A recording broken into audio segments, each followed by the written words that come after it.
अस्सलाम वालेकुम। I hope आप सब बिल्कुल ठीक होंगे। इस वीडियो में आप देखेंगे कि आपका जो बेबी पैदा होता है, न्यूबॉर्न बेबी की केयर किस तरह करनी है, उसके क्या क्या काम करने हैं। सबसे पहले होता है कि ड्रेसिंग किस तरह की करनी है और क्या आपने ख़रीदना है। तो पहली चीज़ आपने जहन में रखनी है, हमेशा बेबी के कंफर्टेबल और सॉफ्ट क्लोथ्स होने चाहिए। इस तरह का जो फैब्रिक होता है ना, सॉफ्ट कॉटन का, गर्मियों के स्टफ़ में ये आता है, इजीली अवेलेबल होता है मार्केट में।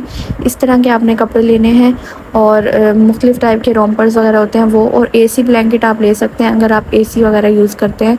तो बेबी को आपने लाइटली जो है वो कवर करना है गर्मियों में, बहुत ज़्यादा कवर नहीं करना, सिर्फ एक लेयर काफ़ी है। और रैपिंग शीट से आप बेबी को स्वाइडल करके जो है गर्मियों में रख सकते हैं। अच्छा, सर्दियों में क्या है कि आपने डबल ट्रिपल लेयर अपने बेबी को कर देनी है, मतलब बहुत ज़्यादा ऊनी कपड़ों से बच्चे को बहुत टाइटली पैक नहीं करना, बल्कि कैप का, टोपी का इस्तेमाल करवाएं अपने बेबी को, मिटन्स का, दस्तानों का और सॉक्स का।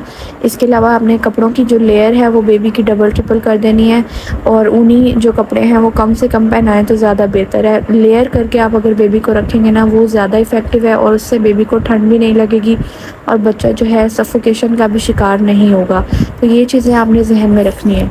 नेक्स्ट स्टेप होता है बच्चे को बाथ देने का। बाथ आप जो है गर्मियों में बच्चे को डेली बाथ दे सकते हैं, और सर्दियों में जो है आप वीक में 3 दफ़ा अपने बच्चे को लाजमी नहलाएं, उसकी तबीयत और सर्दी के अकॉर्डिंग। और अच्छा, ये इस तरह का जो लोफ़ा होता है बच्चों की, जो मतलब सॉफ्ट होता है बहुत ज़्यादा, बच्चों के मतलब जहाँ से आइटम ख़रीदते हैं वहाँ से मिल जाता है। और बेबी का जो सोप यूज़ करना है आपने बेबी फ्रेंडली यूज़ करना है। जितने भी आइटम आपने नहलाने के लिए यूज़ करने हैं जो बच्चों के होते हैं स्पेशल, उन्हीं चीज़ों से आपने उसको नहलाना है, और लोशन वगैरह लगाना है, ऑयल वगैरह लगाना है। कोई भी बड़ों वाली चीज़ आपने नहीं लगानी, वो बच्चों को बहुत ज़्यादा इन्फेक्शन कर सकती है, बच्चों की स्किन पर रैशेज़ या एलर्जी हो सकती है। तो ये गफलत आपने बिल्कुल भी नहीं करनी। नेक्स्ट बारी आती है जी डाइपर केयर किस तरह की करनी है और कौन से डाइपर आपने यूज़ करने हैं। डाइपर की जो कंपनी हो वो अच्छी हो, क्योंकि जितना आप जो है हल्का डाइपर यूज़ करेंगे उससे क्या होगा कि बेबी को रैशेज़ होने के चांसेस होते हैं। और अच्छा, बेबी के जो यूरिन वगैरह पास करता है या स्टूल पास करता है, उसके अकॉर्डिंग आपने उसका डाइपर चेंज करना है।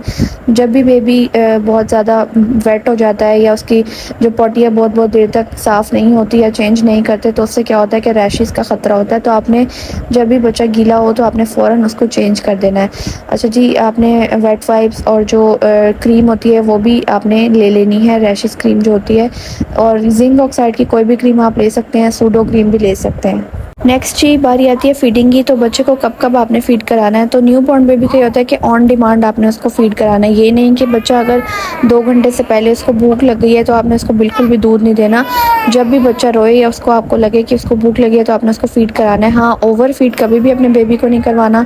उससे क्या होता है, वॉमिटिंग की और स्पिटिंग के चांसेस जो है वो ज़्यादा हो जाते हैं, बच्चा उल्टी मतली ज़्यादा कर सकता है, पेट ख़राब हो सकता है। तो इस चीज़ को आपने जहन में रखा है। अच्छा, बॉटल फीड वाले जो बच्चे होते हैं वो दूध ज़्यादा पीते हैं। जब भी एक मिथ होता है कि बॉटल फीडिंग से बच्चे जो है सेहतमंद होते हैं, वो ये होता है कि बच्चे ज़्यादा मिल्क पीते हैं, तो बहुत ज़्यादा मोटा बच्चा भी उसकी सेहत के लिए जो है वो अच्छी बात नहीं है। तो आपने इस चीज़ को जहन में रखना है। अब जी बारी आती है स्लीपिंग, मतलब कि बेबी का स्लीप पैटर्न क्या होना चाहिए। अच्छा, बच्चा जो है 24 घंटे में जो है वो 4 से 5 घंटे 2 दफ़ा सो सकता है। हम ये क्या होता है, पेरेंट्स परेशान हो जाते हैं कि सिर्फ बच्चे को 2 घंटे ही सुलाना है, तो अगर 2 घंटे के बाद बच्चा नहीं उठा तो ये ख़तरे की बात है। नहीं, ऐसा नहीं है। 24 घंटे में 2 दफ़ा बच्चा 4 घंटे तक सो सकता है।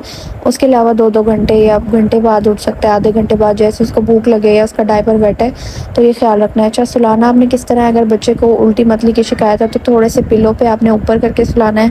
अगर नहीं है ऐसा कोई प्रॉब्लम उसे बहुत ज़्यादा, तो आपने इस तरह सीधा बच्चे को लिटाना है, बिल्कुल भी आड़ा टेढ़ा या किसी भी तरह से और तरह से नहीं लिटाना। बच्चे को हमेशा सीधा ही सुलाना है, आपने करवट देकर भी नहीं सुलाना।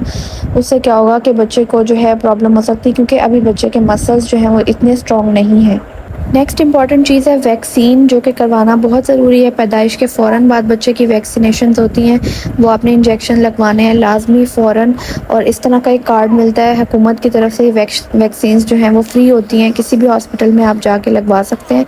तो ये वैक्सीन्स का कार्ड पूरा करना लाजमी होता है। इसमें सारा लिखा होता है कि कौन कौन से मंथ में आपने जो है इंजेक्शन लगवाने हैं। इसके अलावा आपको जो डॉक्टर है वो भी बता देता है। अच्छा, ये मेरे 4 साल के बेटे का ये कार्ड है पुराना, तो ये बिल्कुल फिल हो चुका है, और अब जो मेरी बेटी है उसका जो है वो 2 इंजेक्शन से लग चुके हैं और नेक्स्ट जो इंजेक्शन लगने की तारीख है वो डॉक्टर ने दी हुई है। तो इन चीज़ों का आपने ख्याल रखना है। सेम डेट पे आपने जाके बेबी की वैक्सीन जो है वो लगवा लेनी है। अब जी बारी आती है हाइजीन, आपने किस तरह मेंटेन करनी है। बेबी के नेल्स वगैरह आपने टाइमली कट करने हैं क्योंकि उनमें मैल वगैरह होती है, आप देख सकते हैं, तो वो आपने टाइमली कट करने हैं ताकि कोई इन्फेक्शन वगैरह ना हो बेबी को। इसके अलावा आपने बेबी की सराउंडिंग्स में जितनी भी चीज़ें हैं, जो भी उसके कपड़े हैं, जो भी चीज़ें यूज़ करते हैं, जो जिस बेड पे वो सोता है बेबी, तो उन चीज़ों का आपने ख्याल रखना है और हाइजीन मेंटेन रखनी है। इसके अलावा घर की सफाई सुथराई का, डस्ट एलर्जी वगैरह बेबी को हो सकती है, तो सफाई सुथराई का, डस्ट का ख्याल रखना है कि कोई भी डस्ट वगैरह घर में ना हो। इसके अलावा जो फंगस लग जाती है अक्सर छतों पे या दीवारों पे, बारिश का मौसम है आजकल, तो उसका भी आपने ख्याल रखना है कि फंगस वगैरह ना हो। उससे बेबी को रेस्पिरेटरी इश्यूज़ हो सकते हैं, इनके सांस की नाली की तकलीफ़ हो सकती है। इसके अलावा घर में कोई स्मोकर है तो उसको भी आपने अच्छे से रिस्ट्रिक्ट कर देना है कि बेबी के आगे, मतलब बेबी के सराउंडिंग में स्मोकिंग ना हो। नेक्स्ट है जी कि बेबी के साथ आपने बॉन्ड किस तरह बनाना है। तो बेबी के साथ आपने बातें करनी है, उसको बहलाना है, उसको आपने हाथ पाँव को टच करना है, उसके साथ बॉन्डिंग बनानी है, बातें करनी है। उसको आप कोई भी मतलब नात, कोई भी पोएम या कोई भी इस तरह से आप सुना सकते हैं ताकि बेबी के साथ अच्छी सी आपकी एक बॉन्डिंग बने, बेबी को बोलना आए।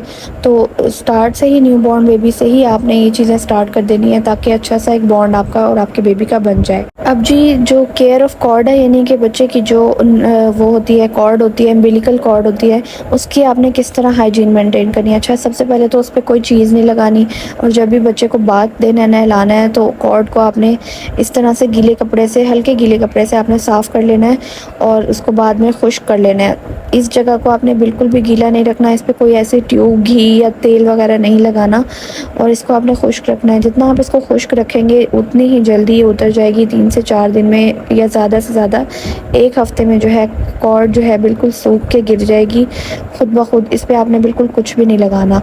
तो कॉर्ड की केयर का ख्याल रखना लाजमी है। अगर इसमें से कोई भी ऐसा पीले रंग का मादा या खून वगैरह निकले तो फ़ौरन अपने डॉक्टर को दिखाना है क्योंकि ये एक इन्फेक्शन की अलामत हो सकती है। अच्छा, कॉर्ड जो है वो खुद ब खुद ही सूख के गिर जाती है, आपने इस पर कुछ भी नहीं करना।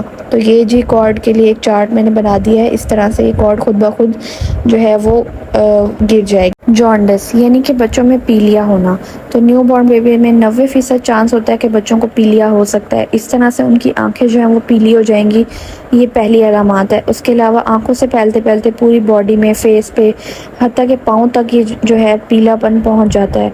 तो जॉन्डिस जो है वो माइल्ड भी हो सकता है और मॉडरेट भी, और बहुत ज़्यादा हाई लेवल पे भी हो सकता है। तो आपको अगर लगे कि आपके बच्चे को पीला रंग हो रहा है या आंखें पीली हो रही हैं तो आपने फ़ौरन अपने डॉक्टर को दिखाना है। इसके अलावा अगर बहुत ही माइल्ड है तो आपने बच्चे को जो है, न्यू बॉर्न बेबी को, रोज़ाना सुबह और शाम की जो है धूप लगवानी है तकरीबन आधा घंटा। तो उसके बाद भी ठीक ना हो तो आपने अपने डॉक्टर को दिखाना है। ये लाजमी आपने अपने डॉक्टर को चेक करवा लेना है। लास्ट चीज़ है जी बेबी सेफ्टी, यानी कि बेबी को आपने सुलाना किस तरह है, उठाना किस तरह है, पकड़ना किस तरह है। तो जब भी आपने बेबी को उठाना है 2 चीज़ें आपने जहन में रखनी है कि बेबी का जो सर है उसको सपोर्ट मिलनी चाहिए और बेबी की कमर को और जो हिप बोन वाला एरिया है उसको सपोर्ट मिलनी चाहिए। तो उठाते वक्त भी आपने इस चीज़ का ख्याल रखना है। ये आप तस्वीरों में देख सकते हैं, ये देखें बेबी के सर और कमर पे अच्छे से सपोर्ट है क्योंकि अभी बेबी के जो मसल्स हैं वो डेवलप नहीं हुए, वो सर इधर उधर गिरा सकता है और उसकी कमर में या सर में झटका आ सकता है। तो इन तस्वीरों में जिस तरह से दिखाया हुआ है उस तरह से आपने अपने बेबी को, न्यू बॉर्न बेबी को उठाना है और बाजू वगैरह से बिल्कुल भी खींचना नहीं है या टांगों से नहीं खींचना क्योंकि उससे बेबी के जो बाजू या टांगे वगैरह हैं वो उसमें जो है फ्रैक्चर वगैरह आने का ख़दशा हो सकता है या उसमें झटका आने का ख़तरा हो सकता है। और लिटाते वक्त भी आपने बेबी को सपोर्ट के साथ लिटाना है। आई होप आपको ये वीडियो अच्छी लगी होगी और बहुत हेल्पफुल रही होगी आपके लिए। तो मज़ीद इस तरह की वीडियोस देखने के लिए मेरे चैनल को सब्सक्राइब कर दें। मिलते हैं नेक्स्ट वीडियो में। अल्लाह हाफ़िज़।